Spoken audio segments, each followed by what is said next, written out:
Hello.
Is everybody hearing me? Finally, yes. I was trying to log on so many different avenues, and I thought it was my end. So yay! Uh, I just saw that a couple people logged back in. I'm concerned now that you guys weren't hearing me, although on Facebook it was showing that it was working, but it wasn't working here in the Zoom room. So for those of you in the Zoom room, I apologize that you weren't hearing me, but the Facebook account was. So what we missed in the beginning was really I was just talking about the connections, making sure that they're established between Command and DocuSign. Um, in the interest of time, I'm not going to go back over that. You can absolutely watch the introduction of this video again on Can Hear Now. All right, Susan, great. Woo! Well, I'm glad to have you guys here. Sorry for the confusion on that. Sorry for the disconnect there, but I'm glad to have you here now. So all we were doing, like I said, was we were covering to make sure that you're connected to DocuSign, making sure that you're connected to ZipForms. And what I'm going to do now is I'm going to jump over to the DocuSign rooms area, and I'm going to talk about accessing your forms via ZipForms and accessing your forms via the DocuSign library. Okay, so let's go ahead and hit back to the dashboard here in DocuSign. All right. And in DocuSign, when we come into this area, normally we don't go this way. Normally we get to DocuSign through Command, but there are times when you'll need to log into DocuSign directly. When you do that, you can select the room that you're looking for here. And when you find the room that you're looking for, just go ahead and click on it and it will open that room. Now I've got a special room here that I've created for this class and also so that you guys know there's some kind of tricky things that you can do here. This room that I've created, I've actually given it a name of Blank Documents Room. And although we don't recommend this, there are times when you will need blank documents because someone won't have an internet connection and you need to have a physical document. So we get that. With that being said, where do you get the documents, right? So one of the tips here is to create yourself, and I'll go back to the dashboard now that we have a little bit better handle on what we're talking about. And in the rooms area, create a blank documents room. And in that blank documents room, it's not connected to a transaction. It's not connected to an opportunity. And this gives you the ability to put, are you ready for it? In the documents area, all of the documents that you can get for, look at this, there's like 90 documents in here. These are all of the Keller Williams documents, and they are all of the NHAR documents. Now, this gives you the ability to go in here and specifically say, all right, for this, today I'm headed up north and I need to go, then I'm not going to be online, so I need to have some stuff for people to sign. So maybe it's going to be the brokerage relationship form. Okay, so we'll search for that and we say, okay, so I need which one, the buyer or the seller. Notice that I've put both of them in here. So depending on which one you need, we'll say for now you need the seller. So you put a checkbox on that, and then you could find in maybe the P&S. I know I'm jumping around here, but so here's a purchase and sales agreement for NHAR. So now I can select a couple of different ones here, and with those multiple documents selected, I can then print those documents and take them with me. In this case, download them and print them. Okay. So you'll notice that there is not a print button here. I don't know if you can right click. Yeah, you can right click them and print them if you'd like. But usually you want to download those and print them so that you have a copy of them on your desktop as well. So you can create a library of blank forms in DocuSign. Again, it's not the recommended or preferred way, mainly because these are blank forms. And two things happen with blank forms that are concerns for the Market Center and concerns for the board. How long has that blank form template that you've been using been in your DocuSign room or on your desktop or in a folder? We don't want these forms to get stale. And this is one of the main reasons why both the board and the Market Center want you to use the electronic versions of the forms, because then you are assured that you're getting the latest version of those forms. So you don't want to have these things sitting around here for a long time, and you don't want to use them endlessly. You always want to make sure that you're using the latest version of the forms. Now, this is not a contracts class, and I don't speak as a broker, and you can definitely ask more questions of the brokers on that topic to find out how to make sure you have the latest versions and to make sure that you're not using the incorrect ones. But definitely seek that information out. Knowing that, though, we can keep a library here of the blank forms as long as we maintain that library. And then we can have access to them so that we can print them out and use them where we need. So there's tip number 1. Create a blank room and put the forms in that blank room so that you can download and print them as needed. Now, what's nice about the blank room, just to kind of finish this out, is that on the details area, because I did not create this transaction, this room from in Command, I created it right in DocuSign. There is no seller information. There's no buyer information. There's no property information. There's nothing that's trying to populate any of the forms that I have. It's all empty. It's just forms. Nice. Keeps it nice and simple. Okay. So there's tip number 1. All right. Tip number 2 is, if you're not going to be using blank forms, this little blank forms library that I've talked about here, if you're not going to do that, you're going to use DocuSign proper. You're going to put the forms into a room and then send those forms out. One of the pain in the butts about doing that is, if you want to check a form, you have to bring it into the room first and then decide, is that the form I need? Is that not the form? Which one of these 2 or 3 different forms do I need? And then if the ones you don't need, you have to remove from the room. Let me save you some time. In DocuSign, and without being in a specific room, if I just forget that I'm in a specific room, across the top, we have a menu structure. One of the menu items here is My Docs. If you go to the My Docs area, in here, you're going to find 3 different things. You're going to find a personal forms area, a forms area, and a form templates area. Now, these are 3 very valuable tools for you. Number 1, in the personal forms area, all of those documents, well, not all in this case, but many of them that I showed you in that other room, I've put them also into the personal forms area that is not related to a room. It's just inside of the forms area of DocuSign. This way, I can look at them and access them. And because they're personal forms, they are essentially PDFs at this point. I can take those forms, and for whatever forms that I need, I can copy them and move them to a room. The best example for this is not necessarily the state forms or the forms for KWCLM. It's not necessarily for the official forms, because we know we can get them from the forms library. But what this is for ancillary forms that you use for maybe your team, maybe for your particular office or whatever you do, and you want to get that information to someone, but you want to keep that information, those documents, those forms, those PDFs, in one place so that you know you can access them quickly and get them anytime you need them. This keeps it off your hard drive. Doesn't matter what computer you're on. You can log in any computer and get to these forms. It also keeps it so that, again, you're getting the version of the form that you want because you put them here.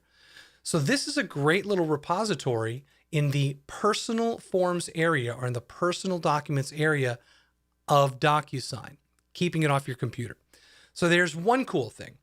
Now, the other thing is, next to that, and which one of the main reasons that we came over here when we started discussing that, what if I want to see one of the official forms, but I don't want to put it into a room because I don't want to bulk up the room with a bunch of forms that I'm not going to need. Come here, My Docs, and go to Forms. And in here, what you're going to find is all of the forms that you would use in your room for viewing purposes only. We can open these forms up. We can see these forms and verify that this is the form that we're looking for. Note the name of the form and then say, okay, so the version of the final walkthrough that I need is the one that was dated 8/2020. That's the one I need. Now I know that. I can go get it. You'll notice that there's no little radio button here, or there's no little toolbar to print or to move these forms or to do anything except view them. And this is because this is a place that you can think of as the form viewing library. It's window shopping. And that gives you the ability to go, okay, this, yeah, that's the one I need. This is the one I've been looking for. Okay, so the name is 463 Final No Walkthrough Waiver, and the date on that one was 5/8/2020. That's the one I need. Okay, so this gives you a library to look at, to do some window shopping before you start dragging dozens of files into your room. So you'll notice that there are 5 different folders here. There's the KWCLM, there's 3 files in there, and that consists of the advertising policy, getting paid at the table, and the escrow wire policy, all with the dates for revisions. And I'm not going to go through every single form because now we're getting into 37, 6, 45, but you can see that in the KW463 folder, there's 37 different files in here that you can look at. So this is a great way to check, to make sure, you know what, here, think of it this way. You can use this to make sure that maybe you've got a downloaded form and you want to check it against the official form library, and you say, okay, which one have I got versus which one is in the library? And you can see here that there's even dates on these where they've been inspected and looked at again as well. 1/5/2022, even though this file is dated 5/8/2020, the most up-to-date revision or the most up-to-date test on this one was 1/5/2022, which is a couple months ago. So that's a great way to do it. Now you can also look at it in list view, and you can also see that they're showing as forms, not PDFs. And that's one of the reasons you can't download them. Okay, so that's part number 2. All right, number 3 is form templates. Now, raise your hand if you're familiar with form templates. Okay, so check this out. A form template is where you can take any one of those forms that we just looked at, and you can pre-fill the information that you use repeatedly. Maybe it's your agent information with your address and your market center information and your phone number and all that good stuff. Or maybe it's an agreement form, a listing agreement, where you pre-fill some information and you find yourself doing that over and over and over, and it's the same information on every single document. Well, you can create your own pre-filled templates in this folder. So let me show you one of them that I've created as an example, and then you can decide whether this would apply to your workflow and your process.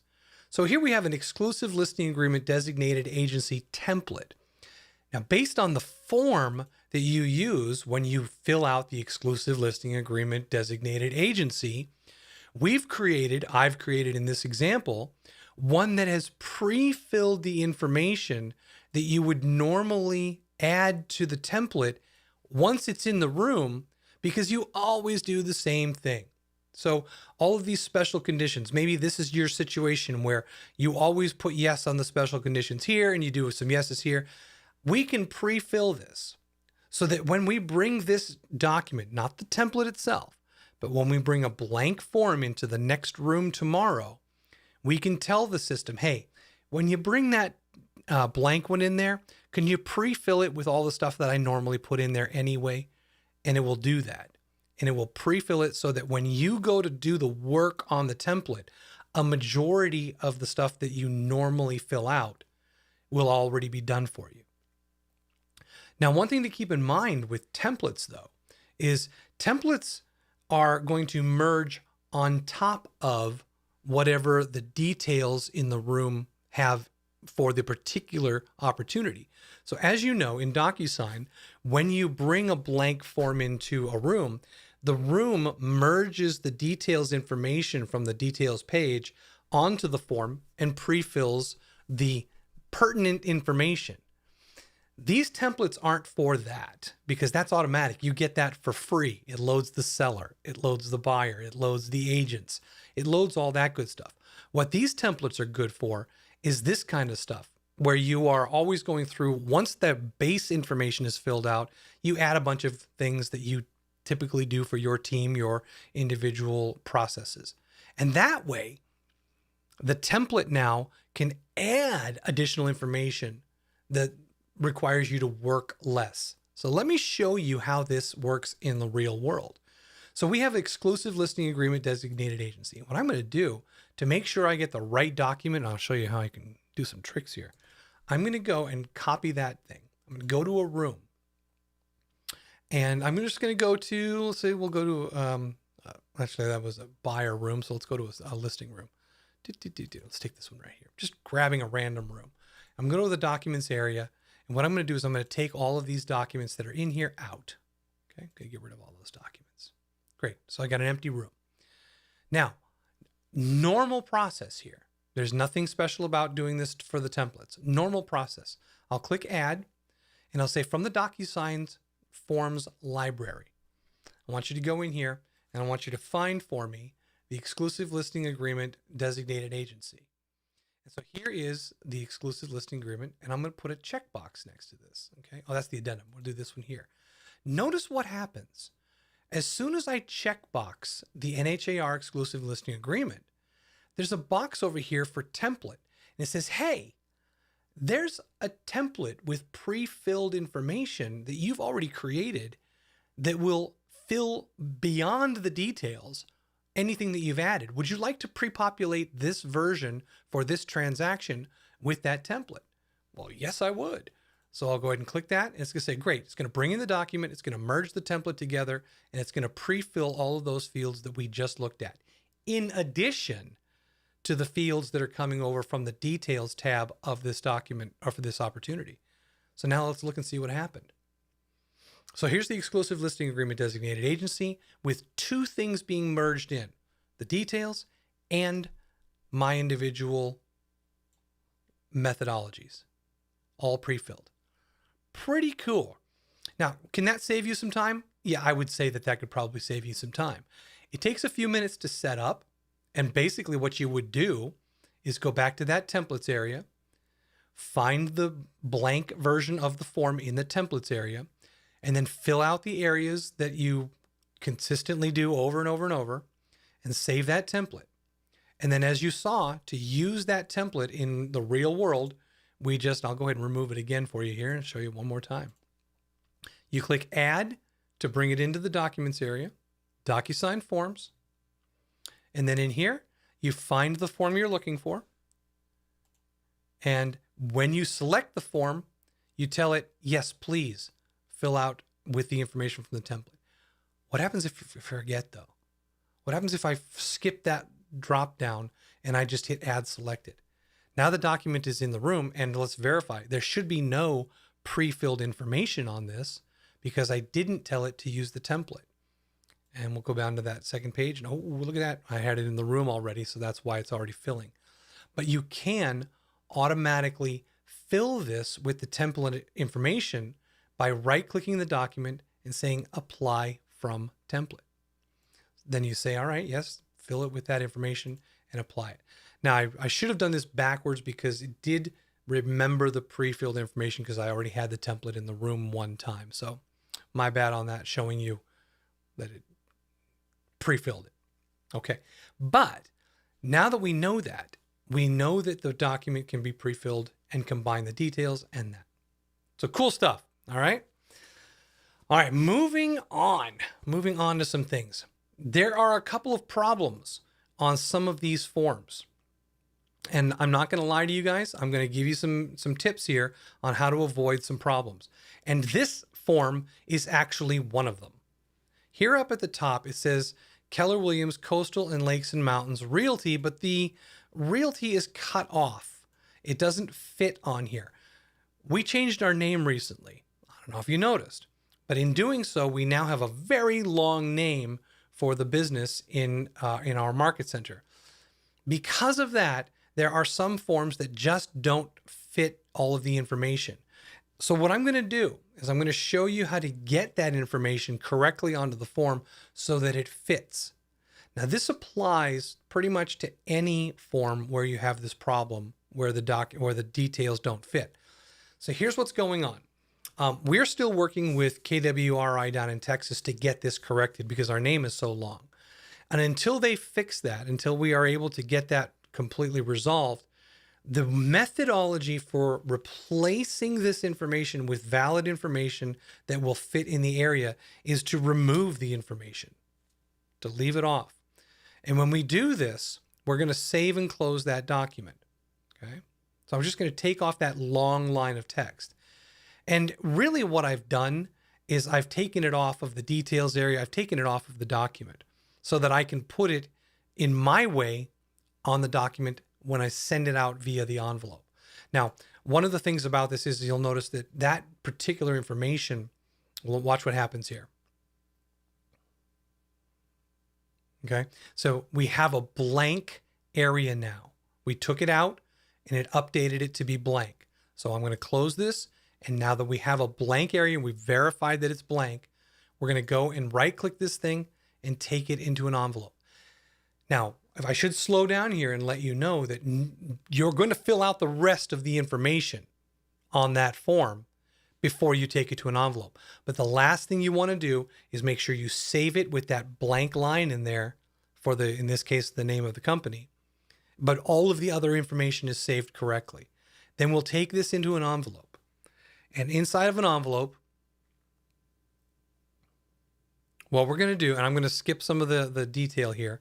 I'm going to go down to add recipient, get a pre-tagged role, take seller 1 in here. I'll just do the typical thing. It'll be do arrange family trust. There we go. And I'll go ahead and bring that in there. Okay, now I'm going to go into the fillable, editable page where I can make changes on the document. Add fields. Adding fields, right? Well, I can't just put a text thing here because these text fields that are in yellow are for the signer. And I don't want the signer to be putting information in there. I want to put it in there. Well, there's an area on the left here that shows you the different types of fields that you can use.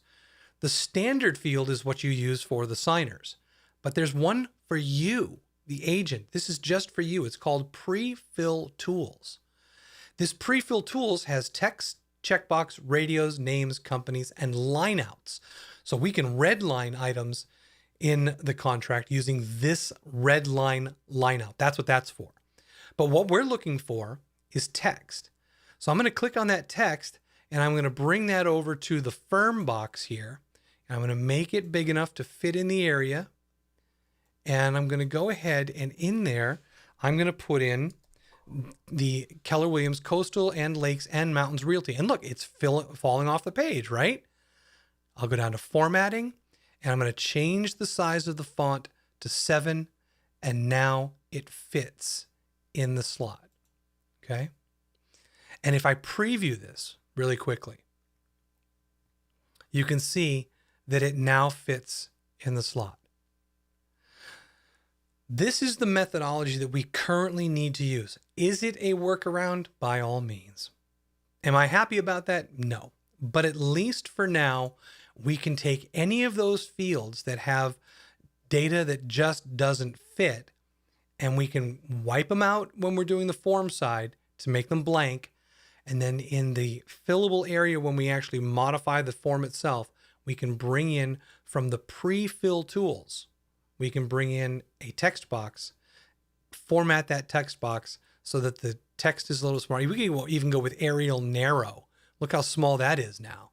Boy, that fits in there just right. And it's totally in line with what typical contract text looks like.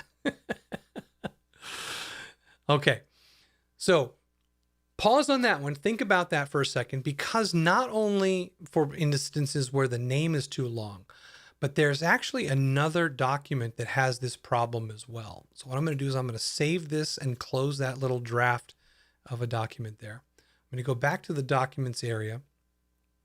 And I want to show you, I'm going to bring in from the library, I'm going to bring in another document that has this issue.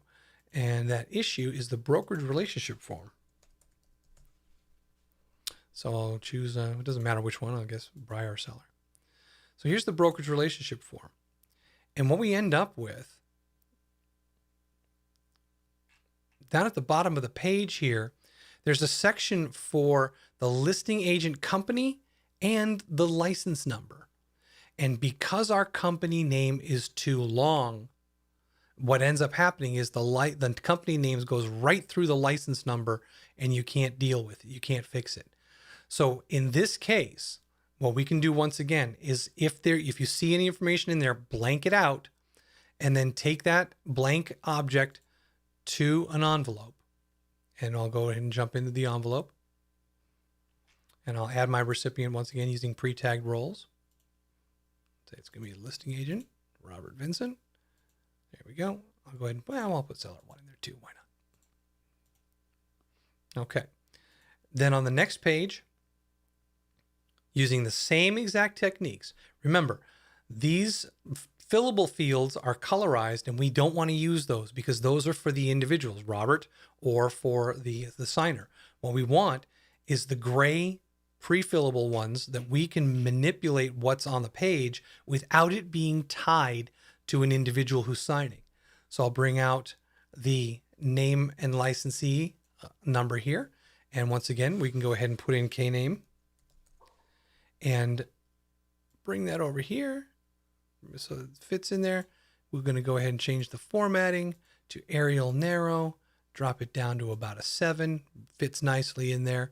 Scrunch that back up, pull it down, make it look pretty. And then we're going to bring in another one for the text. And this is going to be my license number, 1, 2, 3, 4, 5, 6, 7, 8, 9. And we'll go ahead and make that a little bit smaller right there. And boom. Now we have those two fields side by side the way they should be, showing the name of the organization and my license number. Yeah, it's small, but you get the idea. And you don't have to go that small. I went with the smallest 7 points on a very small font, but you can make it as large as you feel necessary to fit that area. Okay. All right. Pause real quick. How's everybody doing? I got a few people watching on Facebook over there. Some people still here with me in the Zoom room. Any questions so far? Anything that you guys are looking for tricks? Because I got a whole list of stuff over here. No? Okay.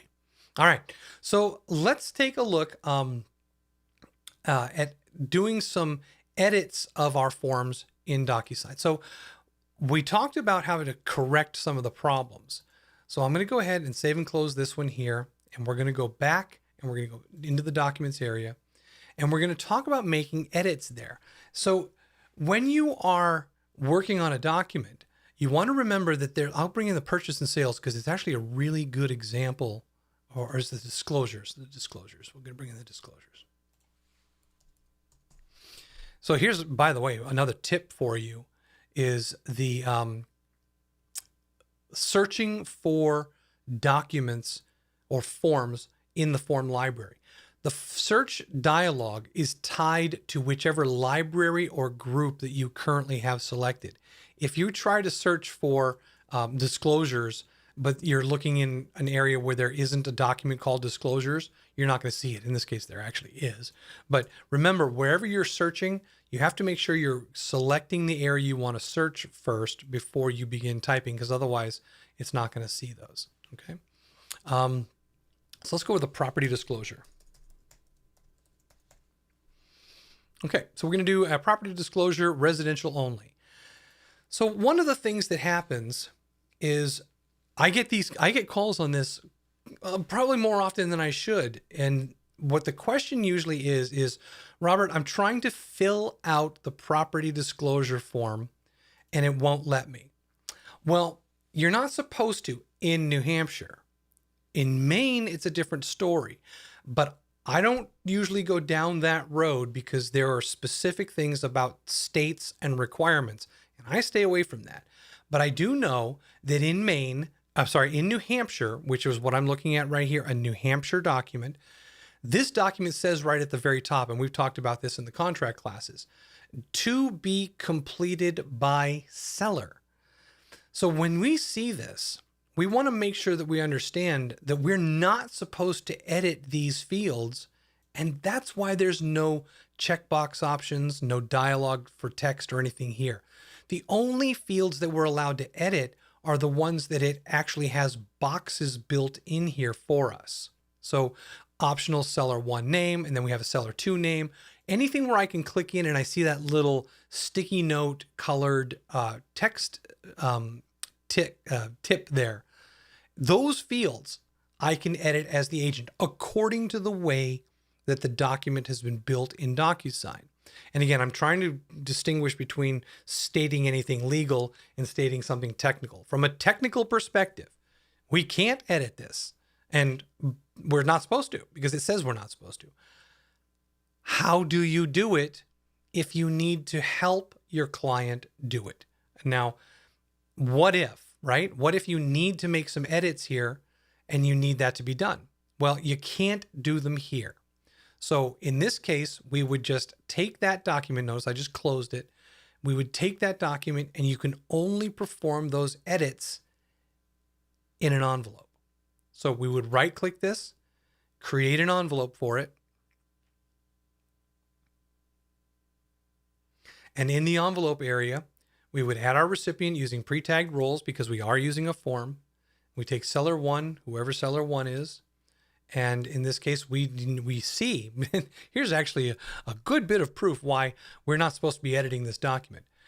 There's no place for us. It says seller 1, seller 2, buyer 1, buyer 2. There's no spot on here for agent. That's it. So if we're going to manipulate this, we're kind of doing something that we want to make sure we understand, that we're modifying a document that someone's going to sign. So just showing you the technical perspective of how this works, it's essentially the same as what we did in the other area when we were trying to put the Keller Williams name. But look what happens. Look what happens now on this dialogue for the person who is signer, which has got our little color code here.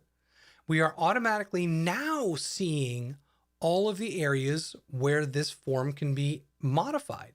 And we can look at this. Now, it doesn't allow me to do anything with placing a radio button or putting a check in the checkbox, because these are the objects that we can manipulate, but they're not actually checking things off. There's nothing's going to print with a checkbox on this because there's nothing to do here.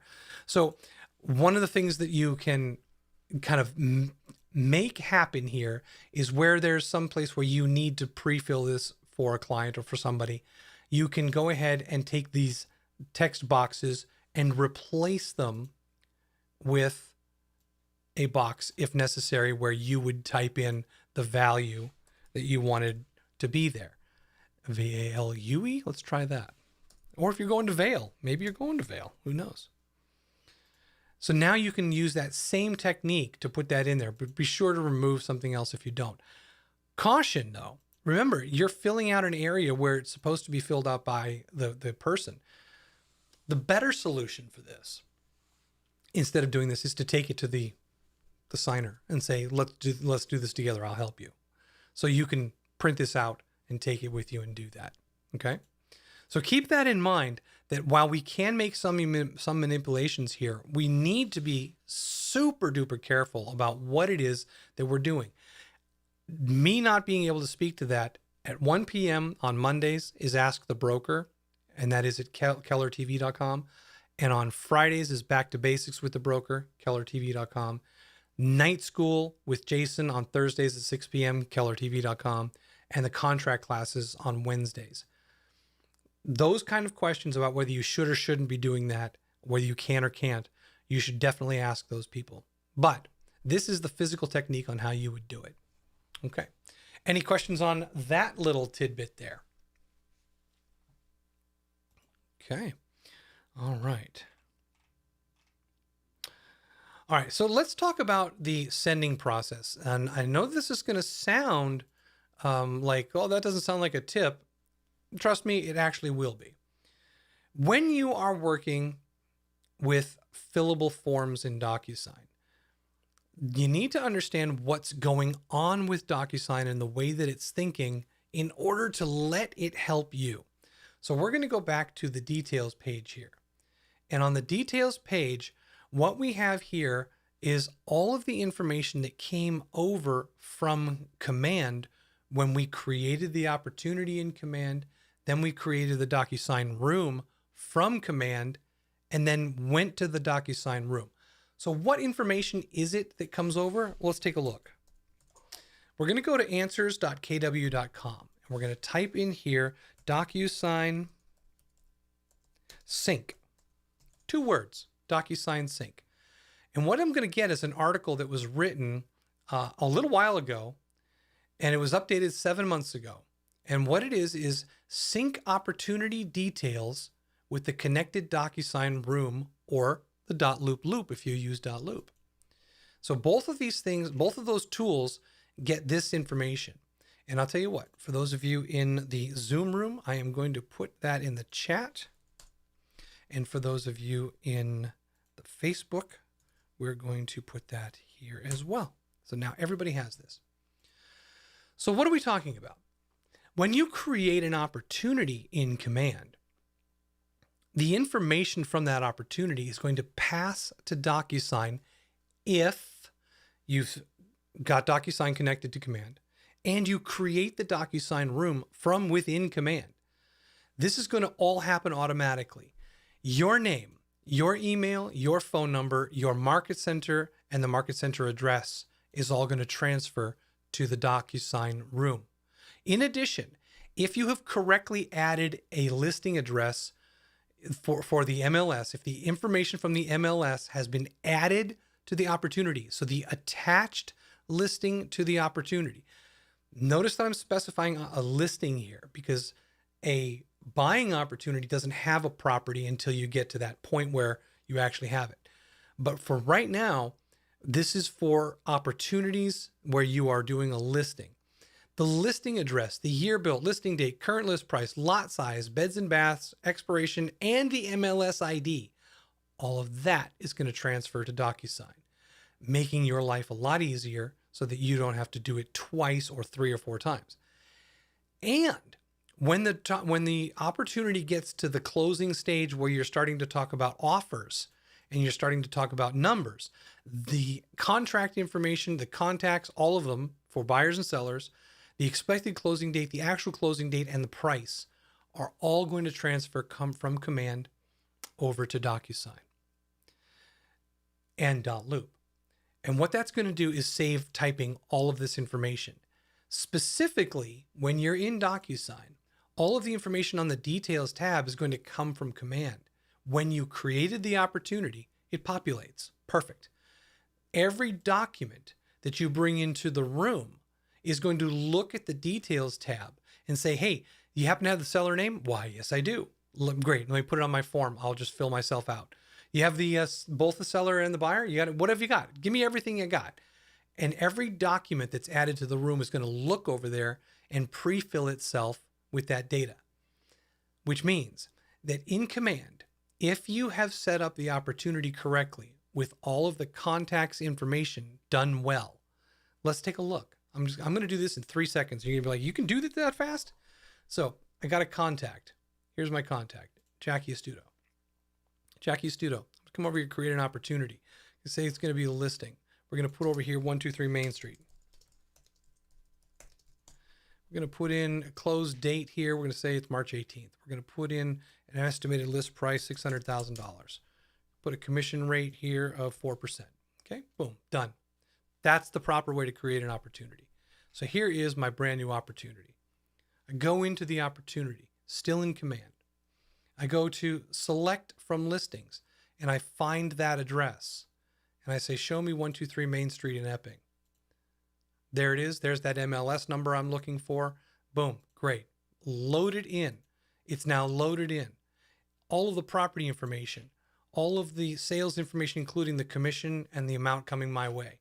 All of the people information are there. Now I go to the Documents tab.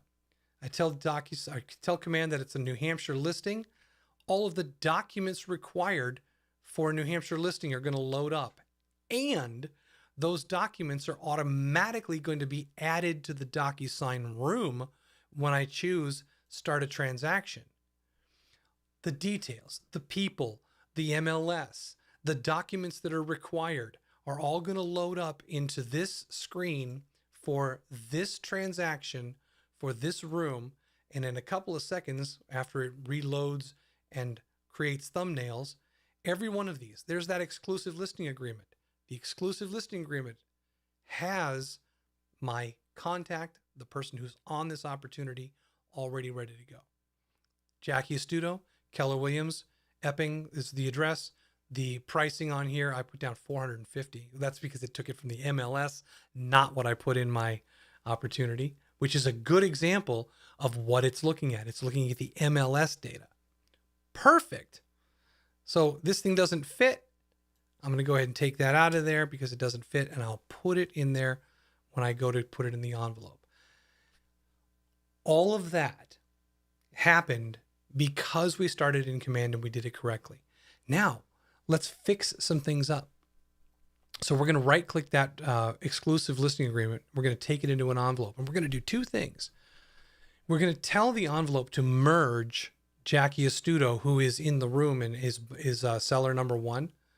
We're going to tell it to merge Jackie Astuto into the correct signing fields in the envelope. To do that, we use pre-tagged roles. Now, for those of you who are not familiar with pre-tagged roles, it's a merge field. That's all it is. And what it allows you to do is say, hey, with this pre-tagged roles, what I want you to do is go back and look at the details area of this opportunity in Command and in DocuSign. Find out the name of the person who is in seller 1 in the details area and attach that person to this envelope. And everywhere where seller 1 is supposed to sign, I want you to put Jackie's name in there so I don't have to do it. I don't have to line it up. So pre-tagged roles are essentially merge fields. So when you say, show me the pre-tagged roles, well, seller number 1 is the role, right? And we know that Jackie Astuto is seller number 1. So all we have to do is tell the system who is seller 1, and it will organize the document for us. Who is the listing agent, Robert Vincent, and it will put me anywhere where listing agent needs to sign on the document. So I'll click Add Selected. Here's my people, and I'm just going to skip everything over here and just go right into the next screen and show you that now pre-tagged roles has merged everything where the document needs to be signed by Jackie or signatures or initials, and everywhere where I'm going to need to do it as well. If you have spent any time trying to build these boxes inside of DocuSign and you've gotten frustrated, this is the solution because it just does it for you. This is the biggest time saver I can offer you. Unfortunately, some people still use room participants, but room participants doesn't do the merge part. It just identifies somebody in the room, but you still have to do all the manual labor to put the person on the document in the right spot. Pre-tagged roles does all that work for you. Okay, having said all of that and got it all done, do you remember way back up here when we said that the undersigned of the firm didn't fit? How do we resolve that again, Tiffany? You you select it, and then you do the pencil tool all the way on the left. Yep. And create I think you put the text field over that. That is location. Correct. And then you type in the name. And then you stretch out the box and hit formatting. Man, you are good. And choose a smaller font. You are good. That is exactly what we wanted to do. Thank you very much. Yeah, my pleasure. So simple, right? So simple because now we know that we can control what's on the final version that we're going to send. We can manipulate it if necessary. We can create the association with all the people in the room if necessary. Well, hopefully we will. And the whole thing will work just very, very fine. All right. I'm not going to send this out, obviously, because it's not going anywhere to anyone. So I'm going to go ahead and save and close, and we have multiple things. One of the things that you should know from a time perspective also is when you are a signer on a document and you are working through that envelope process, you can, you're going to be on that document to be signed. If you send it out, let me go ahead and open this back up. Let me actually show it to you. I'm going to take off Jackie for a moment, and we're going to make the assumption that Jackie is still here. I'm only doing it because I don't want to send the email out. But here is the listing agent, and I'm part of the signature process. Jackie's still on here, and I click on next, and I know that I need to sign the document. There was a place for my initials. If that's the case, then when I hit send here at the top right, after I've made sure everything's in the right spot, everything's good, everything's looking fine, when I hit send, it's going to send it out to Jackie and myself. It's then going to take me right back to the envelopes area of this opportunities room. And it's going to say, hey, please DocuSign. It needs my signature. My email over here, by the way, just lit up when I did that because it sent it to me saying you need to sign it. But I don't need to go to my email. All I have to do is save time by clicking right on the envelope where it says, please sign, and then do the signing process for me as the agent, just as if I had gone to my email. But because the envelope recognized me and I'm logged in, it says, just go ahead and let's sign this thing. Boom. Initial, finish, boom. Now all we're doing is waiting on Jackie. So if you are signing anything, go ahead and put yourself on there, make sure you're included, and then send it out to all the parties involved. And immediately the system will automatically bring you back here to the envelopes area. And it will say, please DocuSign, needs my signature.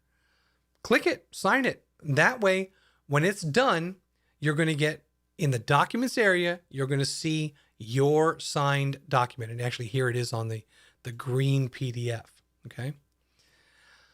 So that brings me to my final tip here. And that is getting these documents back into Command.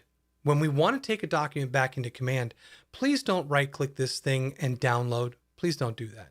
Because all you're doing is making another copy of that document somewhere. And now you're just fragmenting the transaction. Leave it here. And when you leave it here, all you have to do is know that it's there. And by the way, look at the name of this document. It says at the very end, signed. It's the signed version of the document. So that being said, we'll come back to Command, and in the transaction, and I'm going to go ahead and refresh the page here because I'm working kind of right next door, so to speak. When you've created the transaction in DocuSign, the system's going to know you need to attach the files from DocuSign. But what it doesn't know is where in DocuSign those documents are. And this is something that they changed just recently. I'm not a big fan of this, but what it is they've defined working folders within DocuSign as places where Command will look for those files. Let's jump back over to DocuSign. There's actually only one room by default, one folder by default, and it's called Room Docs. And that's fine. It keeps you so that everything's in one place, but there can be a lot in here.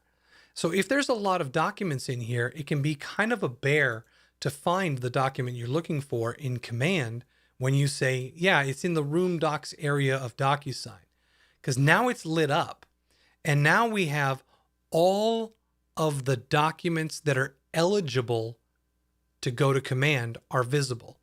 And in this case, you'll notice that there's actually two. Certification, please DocuSign, and the exclusive listing agreement designated agent signed. But there was a bunch more over in DocuSign. Why am I not seeing the rest of these files? There's a whole bunch of them. There's like 7 or 8 documents in here. The reason is because blue forms are not visible by Command because they're not real.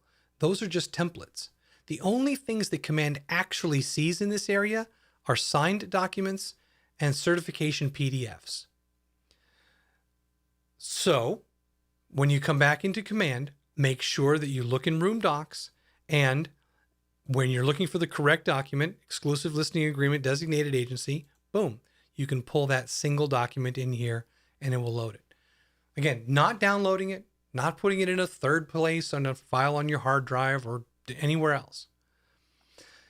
Now let's finish this out by saying, okay, so back in DocuSign, we have one folder by default. Well, because everything goes in there, it can get cluttered really fast. So I recommend adding another 2 folders. The first folder is signed docs. Okay. The second folder is certifications. Now you have 3 folders. You have a room full of documents here, and you have 2 other empty folders. Now you can take the certifications and drag them to the certifications folder, and the signed documents can go in the signed documents folder. And when you look at it, I'll make the screen a little bit smaller so you can kind of see the visual representation of what's happening. Now we can see that we only have 1 document in the signed area, and we've got a whole bunch of forms that are not going to go to command anyway because they're not the signed copies. Now when we go back to command, and I'll refresh the page here, and I'll do it even one step further, I'm going to take out that 1 document that I did put in here. Just kind of clean it up to start over. Now, in the working folder dropdown, I have room docs, which is all the forms, the signed docs, which has 1 document, and the certifications, which has 1. And I know that I only need the signed docs. When I select signed docs, no matter what I do, I'm limited to just seeing the ones that are signed. All right. Taking that, just the clutter out of the equation by using this organization tool. Caveat: the folder organization is at a room level. What that means is I can't create this structure and have it apply to all the rooms that I create or the rooms that already exist. It is that thing that you do when you first come into DocuSign and you start your transaction. You go ahead and create those 2 extra folders. Then as you start to get your documents back, you quickly move the documents into the right folders, and it will make the whole process in command easier. But you will need to do that on a transaction or a room by room basis. That's one disadvantage to that tool, but I think it's worth it. And Kristen says, make sure you still double check locations of signatures with pre-tagged roles because they aren't always 100% aligned correctly. Kristen, that is a great point. The template tools that are in the signing area of DocuSign sometimes can be a little bit off center or wonky in their positions. So when you are working in that signature area, you're right. Double check to make sure that the signature is lining up with the signature spot for that particular document. I will give you a little bit of a glimmer of hope here in that we just finished Family Reunion. One of the things that came out of Family Reunion was that DocuSign is starting to spend a lot of energy and money in making it work better for us, for KW. They know how valuable we are as a client to them, and they know that they need to make some changes to make things work better. I'm excited about what's coming down the pike, but I can't offer any more than that because, frankly, we're waiting to see how many of the hit points that we discussed at Family Reunion that DocuSign is going to take seriously and implement. But that is one of those things, is the alignment of certain objects is a little bit off. So keep that in mind. Always check your work. And I think that now that if you know how it works and you know how it's thinking, then you can make those adjustments. Okay. All right. So we're coming to the close here of this morning's session. It's about noon. We're going to take a break for about an hour. Then we're going to come back with the Command 101 series. And today is the second week of Command 101. We're going to be going into contacts, the heart of your database.